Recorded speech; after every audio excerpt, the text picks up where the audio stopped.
Welcome to Whispered Women's Stories. What would you do if the man who betrayed you thought you walked away with nothing while smiling at his victory? This is not a story about revenge fueled by rage. It's about a woman who stayed silent, stayed calm, and planned every step with terrifying precision. No screaming, no begging, just patience, intelligence, and perfect timing. Stay with me, because the moment you think she lost everything is exactly when she wins. 01. The fluorescent lights in the county clerk's office hummed softly, glaringly white.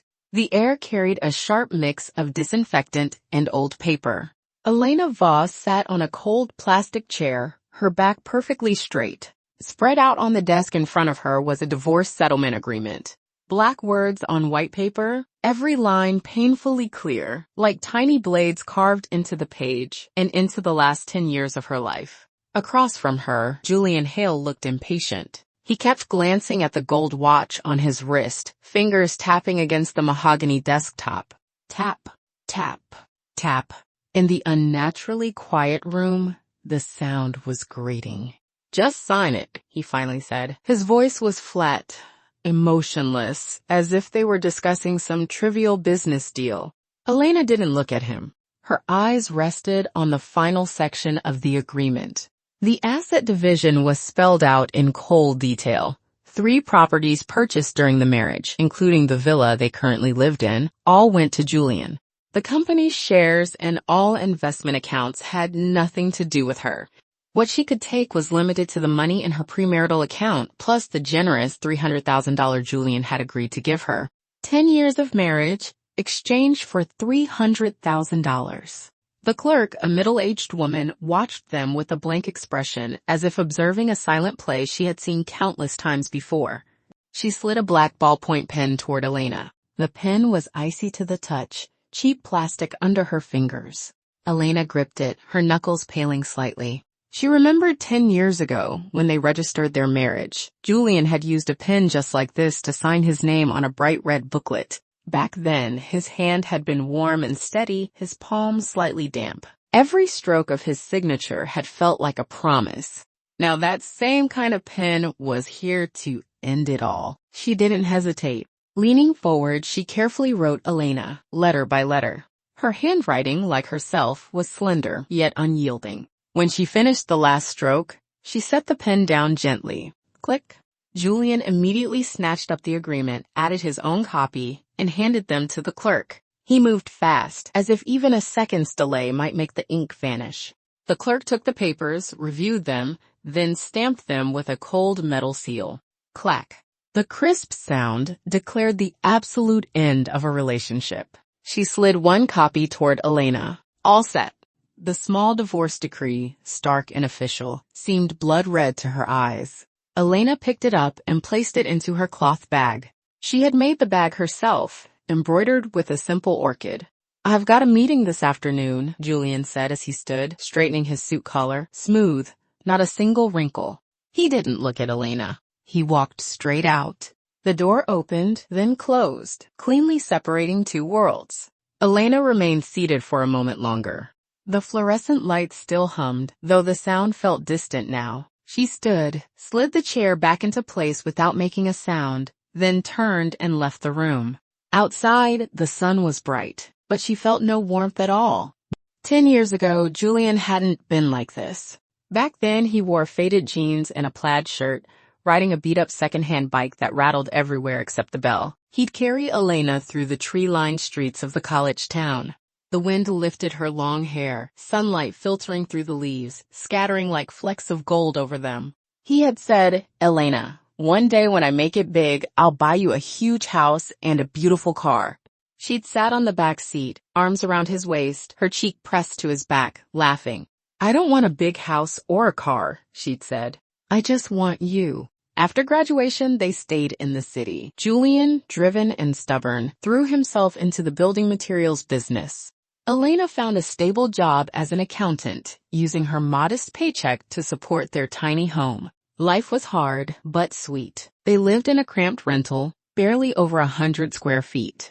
Summers were brutal. No air conditioning, just a creaky old fan. Julian spent his days chasing clients, drinking late into the night to close deals. When he came home, he was always exhausted, reeking of alcohol. Elena would make him a bowl of hot hangover soup, wait for him to finish, then wipe his face and hands. Gradually, Julian's business took off. From a small storefront to his own building materials company. They moved from the tiny rental to a spacious 2-bedroom apartment and eventually to a villa in the suburbs. The bicycle became a BMW. Faded jeans were replaced by tailored suits. Julian grew busier, coming home later and later. At first, he'd still apologize. "Elena, sorry, another dinner with clients." She'd smile, shake her head, take his briefcase. "It's okay. Go take a shower. I saved you some food." Later, his explanations shrank to just work thing. Eventually, he stopped explaining at all, often not coming home overnight. The huge villa held only Elena, and a light she left on until dawn. Under that light, the spot on the sofa where she sat slowly sank into a shallow indentation. It wasn't just his schedule that changed. His clothes began to carry a perfume that wasn't hers. At first it was faint, then heavy and unfamiliar. He changed his phone password, and when he took calls, he'd deliberately step away. Elena never asked. She simply washed his clothes, pressed them smooth, and hung them back in the closet. Until that night. Julian came home drunk, helped in by his driver, and collapsed on the sofa, falling asleep immediately. His phone slipped from his pocket onto the wool rug, the screen lighting up. Elena bent down to pick it up. The screen showed an open text thread he hadn't closed. The contact name read, Stella. The last message was from Stella Moore. "Jay, when are you finally dumping that old woman? I can't wait to move into your big villa." Julian's reply sat right above it, just 2 words. Soon. The light that night felt especially dim, twisting those words into something sharp and unbearable. Elena stood by the sofa for a long time. Julian's breathing was slow and heavy, thick with alcohol. She looked at his sleeping face, so familiar, yet terrifyingly mushung. She didn't wake him. She didn't delete the message. She simply slipped the phone back into his pocket, turned, went upstairs, and returned to the bedroom that belonged only to her. From that day on, she never left a light on for him again. What breaks the camel's back is never the final straw, but every one before it. Margaret Hale, Julian's mother, was the heaviest of them all.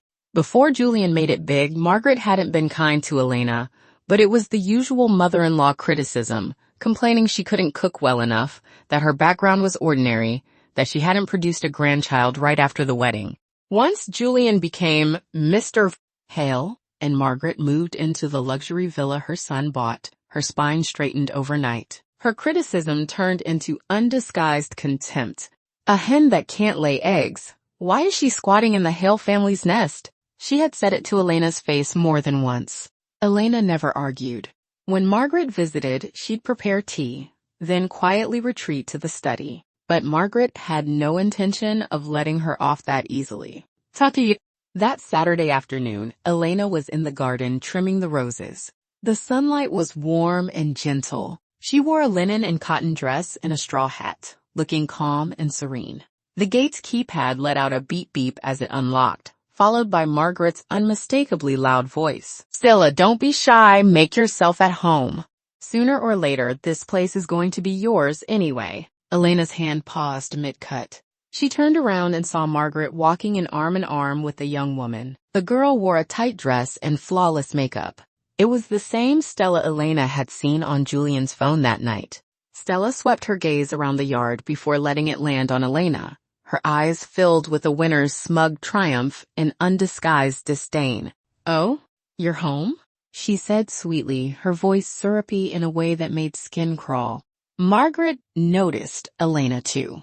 She released Stella, strode over in a few quick steps, yanked the pruning shears from Elena's hand, and tossed them to the ground.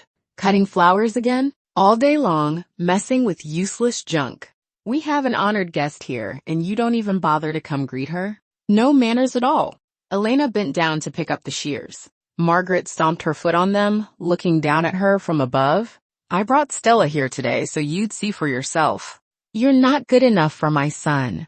Pack up and get out already. Stop squatting where you don't belong." Stella walked over and leaned into Margaret with a soft laugh. Auntie, don't say that. Maybe she just can't bear to let go of Jay. What's there to miss? Margaret patted Stella's hand, smiling broadly. Our Stella is young, beautiful, and fertile. How could she compare to some washed-up old woman like this? The sun still shone brightly. The roses in the garden bloomed vivid and red like blood. Yet Elena felt chilled to the bone. She looked at the two women playing off each other, then at the elegant villa behind them, and suddenly everything felt absurd, almost laughable. She didn't look again at the shears under Margaret's foot. She didn't look at the smug faces either. She straightened up, brushed the dirt from her hands, and calmly met Margaret's eyes. Got it. Just those 3 words. Then she turned and walked into the house. Her steps were steady, not a hint of hesitation. That evening, when Julian came home, Elena placed a signed divorce agreement in front of him. Julian froze for a moment, then picked it up and skimmed through it. When his eyes reached the asset division section, a trace of barely concealed relief flickered across his face. "You've thought this through?" he asked. "I have," Elena replied. He said nothing more.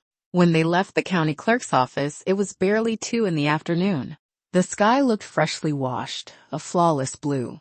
Julian didn't go home. Instead, he drove straight to the most upscale shopping center downtown, where Margaret and Stella were already waiting. The moment they spotted his car, Margaret grabbed Stella and hurried over. "Sweetheart, is it done?" she asked eagerly through the window. Julian rolled it down and pulled out the dark red divorce certificate, waving it in front of her. Margaret's face bloomed into a grin.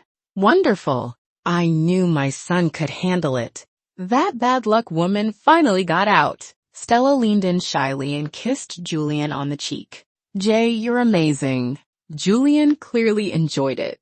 He pinched her cheek. "I told you, I've got a surprise for you today." He stepped on the gas. The car pulled smoothly away from the mall, heading toward the auto district on the west side of the city. Half an hour later, the 3 of them walked into a Porsche dealership showroom. The showroom gleamed. Every car was polished spotless, reflecting cold metallic light under the lamps. The air was filled with the mixed scent of new leather and luxury fragrance. The moment Stella stepped inside, her eyes lit up. Like a butterfly, she flitted between the sports cars, letting out delighted squeals. "Wow, this Panamera is gorgeous! Jay, look at this Cayenne, so powerful." Margaret followed behind, smug as ever, loudly telling the salesperson, "See that? My son's got money. He can buy whichever one he wants. Not like some women who'll never even step foot in a place like this." Julian stood with his hands in his suit pockets, a smile on his face, indulgent, arrogant. He loved the attention, especially when it came from spending money on his woman. At last, Stella's gaze fixed on the car displayed at the center of the showroom, a crimson Porsche 911 Turbo S. Its sleek lines radiated raw power and wild energy, like a cheetah ready to pounce. "Jay, I want this one." She threw herself into his arms, whining playfully. "This color is stunning. Everyone will be staring when I drive it." The salesperson stepped forward with a smile. "Excellent taste, miss. This is our newest model this year. Fully configured. The out-the-door price is $250,000. $250,000? Margaret clicked her tongue, then straightened proudly. "So what? My son can afford it." "You like it?" Julian asked, looking down at Stella. "I love it. I love it so much." She nodded furiously. "Then it's this one," Julian said lightly, as if he were talking about $250, not $250,000. He gestured to the salesperson. "Write it up. Pay in full." "Yes, sir. Right this way." The salesperson's smile widened as he led them to the VIP lounge. Chilled lemonade and an elegant fruit platter were brought out. Julian pulled a black credit card from his wallet and handed it over. It was the card he used most often, no preset spending limit. "Run it," he said casually. Stella snuggled happily against him, pulling out her phone to take selfies, the red sports car perfectly framed behind her. Margaret crossed her legs, sipping lemonade, muttering nonstop. "Our Stella really is lucky. Not like that Jinx. Bad for a man's fortune." My son was with her for 10 years and only made this much money. Look, divorce her, and we're buying big things right away. The salesperson stood respectfully with the card and POS machine. He inserted the card and entered the amount. Beep. A soft sound. The smile on his face stiffened. He pulled the card out and tried again. Beep. Same sound. The atmosphere in the showroom seemed to freeze. Stella's selfie froze mid-pose. Margaret stopped talking. Julian frowned. What's going on? A thin sheen of sweat appeared on the salesperson's forehead. He forced a smile uglier than a grimace and carefully slid the card back. Sir, I'm very sorry. His voice was dry, his eyes darting, unable to meet Julian's gaze. This card appears to be frozen. Frozen? Julian's voice shot up. Disbelief and anger mixed together. That's impossible. Are you sure? I've tried twice, sir. The POS system shows it as an invalid card. Usually that means the bank has frozen it. The salesperson bent even lower, his tone firm despite himself. No way! Julian snatched the black card back, staring at it as if he could burn a hole through it. This card had been with him through everything, never once failed. Margaret's face changed too. Frozen? Maybe your machine's broken. My son has plenty of money on that card. Stella's smile had vanished completely, replaced by awkward unease. She quietly put her phone away. The subtle glances around them felt like needles piercing Julian's skin. His cheeks burned. Try another one, he snapped, pulling out 2 platinum cards from different banks and slapping them on the table. Both of them. Relieved, the salesperson quickly picked one up. Beep. Same result. He switched to the other. Beep. Still the same cold tone. 3 cards. All frozen. Ray 3. The showroom fell into a frightening silence, broken only by the low whoosh of air from the vents. The salesperson, who had been all smiles just moments ago, now wore an awkward expression, half sympathy, half barely concealed curiosity. Julian's face flushed red, then drained white, then turned ashen. He shot to his feet and strode to a quiet corner, dialing frantically. Hello? Is this the bank? Check what's going on with my card. What? A court-ordered freeze? Which agency requested it? The IRS? His voice kept rising, panic seeping into every word. He hung up and immediately called his company's finance department. Lawrence, transfer $300,000 from the company account to my personal account right now. What? The company account is frozen too? All of them? Julian's body swayed. He leaned against the wall, drenched in cold sweat, his shirt soaked through at the back. How could this be? The IRS? Company accounts? Everything had happened too suddenly, like an invisible net dropping from the sky and trapping him at the very peak of his self-satisfaction. Margaret and Stella had overheard enough to understand. They exchanged looks, panic written all over their faces. Sweetheart, what's going on? What do you mean the IRS? Margaret asked, her voice trembling. Julian didn't answer. His mind was a tangled mess. He couldn't figure out which link in the chain had gone wrong. The company's books were dirty, sure, but they'd always been handled carefully. How could the IRS have gotten onto him? Just then, the second phone in his pocket, the one he rarely used, rang sharply. An unfamiliar number. Julian took a deep breath and answered. Hello, is this Mr. Hale? A calm, official male voice came through the line. This is the City Tax Investigation Division.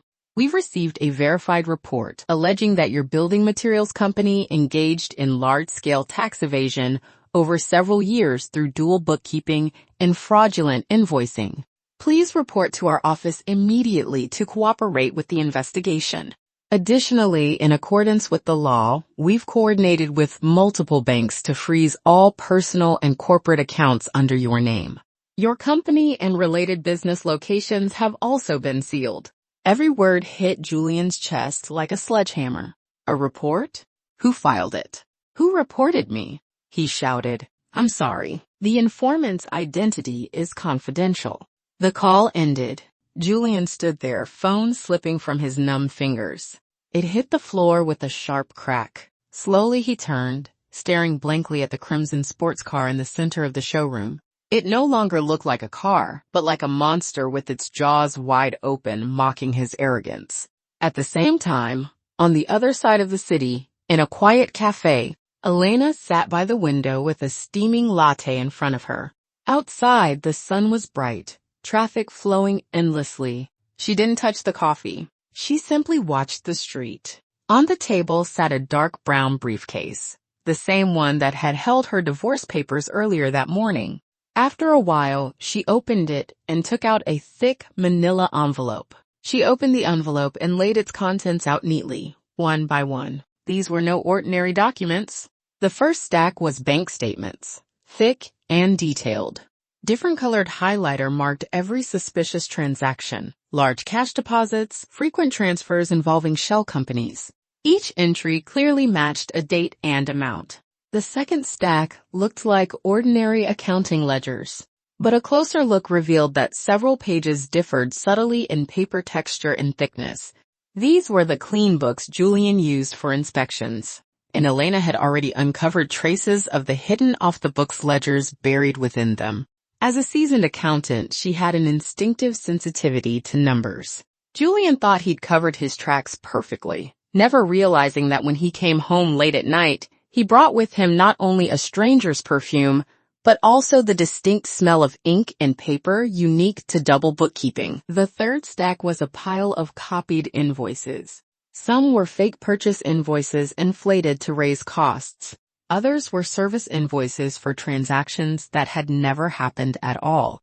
Behind every invoice hid a chunk of stolen tax money. Last came a small voice recorder. Elena pressed play. Julian's voice filled the cafe, along with that of his trusted financial manager. Run this batch through the usual accounts. Don't put it on the main books. Don't worry, Mr. Hale. It's all clean. The IRS won't catch it. And your sweetheart, Elena, she doesn't understand this stuff anyway. Julian's voice carried a trace of mocking laughter. If she understood this, she wouldn't be who she is. The recording ended. The cafe returned to silence. Elena turned off the recorder and placed it back into the envelope with the documents. She had spent 2 full years collecting this evidence. From the moment she saw that suggestive text on Julian's phone, she knew the marriage was already dead. She hadn't cried. She hadn't made a scene. On countless lonely nights, she had calmly planned the rest of her life.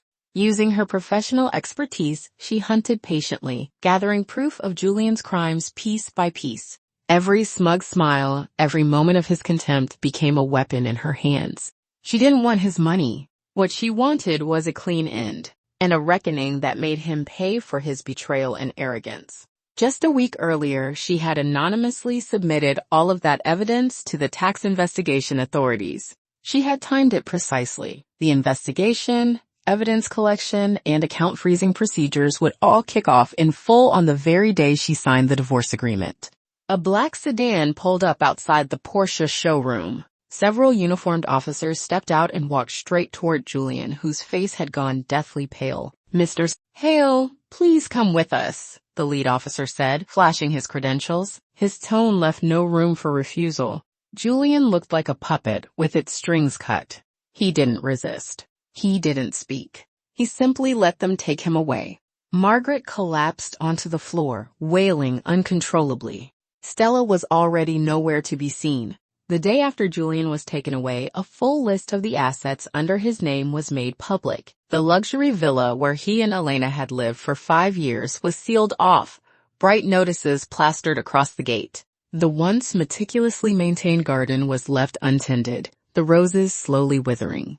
In the garage, the BMW 7 Series he'd once been so proud of was covered with a dust sheet, waiting to be auctioned off to repay debts. The building materials company he'd founded had long since been emptied. The office doors were locked tight. Official seizure notices posted as well. All company assets, including inventory and office equipment, were frozen to cover the massive unpaid taxes and fines. Margaret was escorted out of the villa. Overnight, her hair turned gray, her former arrogance gone without a trace. She tried to borrow money from relatives and old acquaintances, hoping to get her son out. but the people who once flattered the Hale family now avoided her like the plague. In the end, she had no choice but to move back to her old house in the countryside, the very place she had once despised and scorned. As for Stella, she vanished completely after Julian's downfall. She blocked every contact connected to the Hale family as if she had never existed at all. The Porsche sports car she had dreamed of ultimately became nothing more than a brief, absurd fantasy in her life. The entire Hale family was like a castle built of sand, washed away without a trace when the tide of the law came in. After liquidation, nearly all assets under Julian's and the company's names were gone once the astronomical taxes and penalties were paid. The once glorious Mr. Hale now faced not only possible prison time, but crushing debt. Yet amid the chaos, there was one sum of money that remained untouched. The $300,000 in Elena's name. According to the divorce agreement, Julian's attorney had legally transferred the money to her from a private account that had not yet been frozen at the time. The law recognized it as Elena's personal property, completely unrelated to Julian's case. With that money, Elena bought a small secondhand apartment in a quiet corner of the city. It wasn't big, but it faced south with wonderful sunlight. She moved her belongings in little by little. The cloth bag she had made herself, embroidered with orchids, now hung on a hook by the entryway. The study was filled with her favorite books. On the balcony, she planted new flowers and greenery. One weekend afternoon, Elena sat on the sun-drenched balcony with a book in her hands. On the small table beside her rested a cup of tea. Her phone buzzed. A text from the bank. She glanced at it. The screen showed her checking account balance. $300,000. No. 00. A long string of zeros followed the number. Her gaze lingered on it for a few seconds. Then she locked the screen and set the phone aside. She lifted her teacup and took a gentle sip. The tea was clean and refreshing, like the air outside after rain. Her new life had begun. Elena didn't destroy him with anger. She let the truth do it. She didn't fight for love that had already died, and she didn't chase money stained with betrayal. She chose dignity, clarity, and a clean ending. Sometimes the strongest women don't raise their voices. They walk away quietly after locking every door behind them. Thank you for listening to Whispered Women's Stories. If this story stayed with you, don't forget to like, subscribe, and come back for the next one.